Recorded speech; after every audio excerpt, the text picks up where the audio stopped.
নবম জাতীয় বেতন স্কেল বাস্তবায়নের বিষয়ে সরকারি চাকরিজীবীদের মধ্যে নতুন করে আশার সঞ্চার হয়েছে।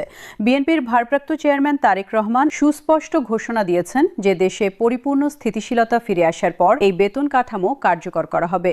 তাদের এই সমন্বিত বক্তব্য দীর্ঘদিনের অনিশ্চয়তা দূর করে লাখ লাখ সরকারি কর্মচারীর মনে নতুন প্রত্যাশা জাগিয়েছে। গত কয়েক মাস ধরে নবম জাতীয় বেতন স্কেল নিয়ে সরকারি চাকরিজীবীদের মধ্যে যে গভীর উদ্বেগ ও অস্পষ্টতা বিরাজ করছিল তা এখন কমে আসতে শুরু করেছে। তারেক রহমান তার সাম্প্রতিক বক্তব্যে দৃঢ়তার সঙ্গে জানিয়েছেন যে এই বেতন স্কেল কোনোভাবেই বাতিল করা হয়নি এবং ভবিষ্যতেও বাতিল হবে না, বরং বর্তমান জাতীয় ও আন্তর্জাতিক অর্থনৈতিক পরিস্থিতির আলোকে এটিকে আরও শক্তিশালী, কার্যকর এবং বাস্তবসম্মত করার জন্য পুনর্মূল্যায়ন করা হচ্ছে। বিএনপির ভারপ্রাপ্ত চেয়ারম্যান জোরালোভাবে উল্লেখ করেছেন, বর্তমান অর্থনৈতিক বাস্তবতাকে উপেক্ষা করে দ্রুততার সঙ্গে কোনো বেতন কাঠামো ঘোষণা করা হলে তা চাকরিজীবীদের প্রকৃত কল্যাণ নিশ্চিত করতে পারবে না এবং দীর্ঘমেয়াদে তা টেকসই হবে না। এই কারণে রাষ্ট্রীয় কোষাগারের সক্ষমতা বিস্তারিতভাবে বিশ্লেষণ করে এবং সূক্ষ্ম অর্থনৈতিক হিসাব নিকাশের ভিত্তিতে একটি মজবুত বেতন কাঠামো প্রস্তুত করার নির্দেশ দেওয়া হয়েছে। এই প্রক্রিয়ায় প্রণীত বেতন স্কেল হবে বাস্তবসম্মত, সুষম এবং সরকারি কর্মচারীদের প্রকৃত চাহিদা পূরণে সক্ষম। তারেক রহমান বিশেষ গুরুত্বের সঙ্গে জানিয়েছেন যে নতুন বেতন কাঠামোতে নিম্ন এবং মধ্যম আয়ের চাকরিজীবীদের সর্বোচ্চ সুবিধা প্রদানের বিষয়টি প্রাধান্য পাবে। তিনি স্পষ্ট করেছেন, বর্তমানে উচ্চ ও নিম্ন গ্রেডের মধ্যে যে অসামঞ্জস্যপূর্ণ বেতন ব্যবধান বিদ্যমান সেটি যুক্তিসঙ্গত মাত্রায় হ্রাস করে একটি ন্যায্য ও সুষম কাঠামো প্রতিষ্ঠা করা হবে। এই উদ্যোগের ফলে প্রশাসনের সকল স্তরের কর্মীদের মধ্যে আর্থিক নিরাপত্তা বোধ শক্তিশালী হবে এবং তাদের কর্মদক্ষতা উল্লেখযোগ্যভাবে বৃদ্ধি পাবে। বিএনপির ভারপ্রাপ্ত চেয়ারম্যান অত্যন্ত স্পষ্টভাবে বলেছেন, অন্তর্বর্তীকালীন সময়ে এই ধরনের সুদূরপ্রসারী অর্থনৈতিক সংস্কার বাস্তবায়ন করা তার রাজনৈতিক মূল্যবোধ ও দর্শনের সঙ্গে সঙ্গতিপূর্ণ নয়। তিনি দৃঢ়ভাবে বিশ্বাস করেন যে জনগণের সরাসরি ভোটে নির্বাচিত একটি সরকারের পূর্ণাঙ্গ বৈধতা ও জন ম্যান্ডেট থাকলেই কেবল এ ধরনের ব্যাপক ও দীর্ঘমেয়াদী প্রভাব বিস্তারকারী সিদ্ধান্ত গ্রহণ করা নৈতিক এবং যুক্তিযুক্ত। এই নীতিগত অবস্থান থেকেই নির্বাচন সম্পন্ন হয়ে একটি স্থিতিশীল ও গণতান্ত্রিক সরকার গঠিত হওয়ার অব্যবহিত পরেই নবম জাতীয় বেতন স্কেল কার্যকরের সুনির্দিষ্ট পরিকল্পনা করা হয়েছে। তিনি দ্ব্যর্থহীনভাবে জানিয়েছেন, এটি কোনো নির্বাচনী প্রতিশ্রুতি বা তাৎক্ষণিক জনপ্রিয়তা অর্জনের রাজনৈতিক কৌশল নয়।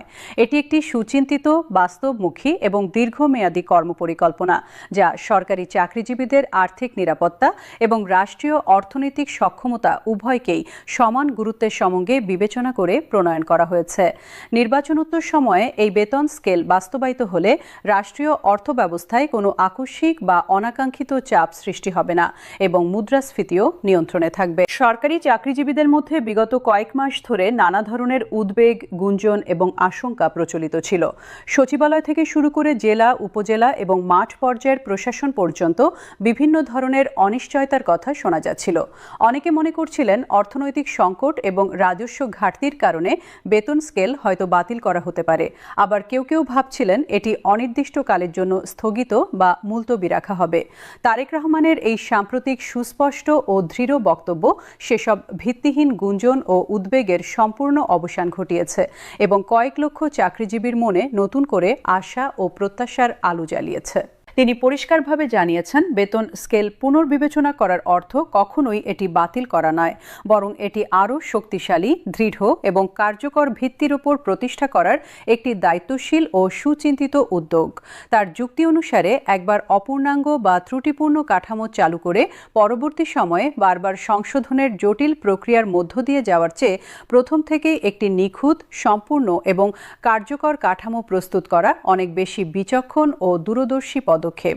এই মানসিকতা তার পরিপক্ক রাজনৈতিক নেতৃত্ব এবং রাষ্ট্রীয় দায়বদ্ধতার উজ্জ্বল প্রমাণ এবং সরকারি কর্মচারীরা এটিকে অত্যন্ত ইতিবাচক ও আশাব্যঞ্জক সংকেত হিসেবে গ্রহণ করেছেন। অন্যদিকে অন্তর্বর্তীকালীন সরকারের প্রধান উপদেষ্টাও নবম জাতীয় বেতন স্কেল প্রসঙ্গে অত্যন্ত গুরুত্বপূর্ণ ও দিক নির্দেশনামূলক বক্তব্য রেখেছেন। তিনি সুস্পষ্টভাবে জানিয়েছেন, দেশ সম্পূর্ণভাবে স্বাভাবিক ও স্থিতিশীল অবস্থায় প্রত্যাবর্তন করার পরই কেবলমাত্র শুধুমাত্র এই বেতন কাঠামো কার্যকর করা হবে। বর্তমান রাজনৈতিক পরিস্থিতি এবং অর্থনৈতিক চ্যালেঞ্জের মধ্যে আকস্মিকভাবে বৃহৎ কোনো পরিবর্তন আনলে তা রাষ্ট্রযন্ত্র এবং প্রশাসনিক ব্যবস্থাপনার ওপর অপ্রয়োজনীয় এবং অতিরিক্ত চাপ সৃষ্টি করতে পারে। প্রধান উপদেষ্টা দৃঢ়ভাবে আশ্বস্ত করেছেন যে দেশ স্বাভাবিক অবস্থায় ফিরে আসার সঙ্গে সঙ্গেই নতুন বেতন স্কেল কার্যকর করার জন্য সমস্ত ধরনের প্রশাসনিক, আর্থিক এবং আইনগত প্রস্তুতি সম্পন্ন অবস্থায় রাখা হবে। ফলে ঘোষণার পরপরই তাৎক্ষণিকভাবে এবং কোনো জটিলতা ছাড়াই তা বাস্তবায়ন করা সম্ভব হবে এবং প্রশাসনিক কার্যক্রমে কোনো প্রকার বিঘ্ন, বিলম্ব বা অস্থিরতা সৃষ্টি হবে না। তিনি স্পষ্ট করেছেন, সুপরিকল্পিত, পর্যায়ক্রমিক এবং বিজ্ঞানসম্মত পদ্ধতিতে এই সংস্কার বাস্তবায়িত হবে, যাতে রাষ্ট্রীয় অর্থব্যবস্থায় কোনো ধরনের নেতিবাচক প্রভাব না পড়ে এবং সার্বিক অর্থনৈতিক স্থিতিশীলতা অক্ষুণ্ণ থাকে। রাজনৈতিক বিশ্লেষক এবং অর্থনীতিবিদরা মনে করছেন, প্রধান উপদেষ্টার এই বক্তব্য তারেক রহমানের নির্দেশনার সঙ্গে সম্পূর্ণভাবে সামঞ্জস্যপূর্ণ ও সমন্বিত। উভয় নেতাই রাষ্ট্রীয় স্থিতিশীলতা, অর্থনৈতিক নিরাপত্তা, প্রশাসনিক সক্ষমতা এবং জনকল্যাণকে সর্বোচ্চ অগ্রাধিকার প্রদান করছেন। তাদের সমন্বিত অবস্থান এবং দিক নির্দেশনা থেকে এটি অত্যন্ত সুস্পষ্ট যে সরকারি চাকরিজীবীদের দীর্ঘমেয়াদী আর্থিক স্বার্থ রক্ষার পাশাপাশি রাষ্ট্রীয় সামর্থ্যের বাস্তবতার মধ্যে থেকে সিদ্ধান্ত গ্রহণের বিষয়টি তারা অত্যন্ত দায়িত্বশীলতা ও সতর্কতার সঙ্গে বিবেচনা করছেন। সরকারি চাকরিজীবীদের কাছে নবম জাতীয় বেতন স্কেল শুধুমাত্র মাসিক আয় বৃদ্ধির একটি সাধারণ বিষয় নয়, এটি তাদের জীবনমান উন্নয়ন, পারিবারিক নিরাপত্তা, সামাজিক মর্যাদা, কর্মস্পৃহা এবং ভবিষ্যৎ আর্থিক স্থিতিশীলতার সঙ্গে অত্যন্ত গভীরভাবে এবং সরাসরি সম্পর্কিত।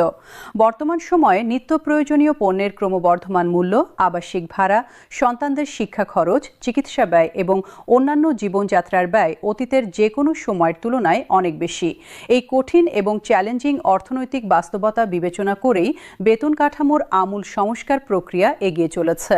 তারেক রহমানের বক্তব্য থেকে সুস্পষ্ট যে তিনি সরকারি কর্মচারীদের এই প্রতিদিনের আর্থিক চাপ, জীবনযাপনের সংগ্রাম এবং পারিবারিক দায়বদ্ধতা সম্পর্কে অত্যন্ত গভীরভাবে সচেতন এবং সংবেদনশীল। তিনি দৃঢ়ভাবে বিশ্বাস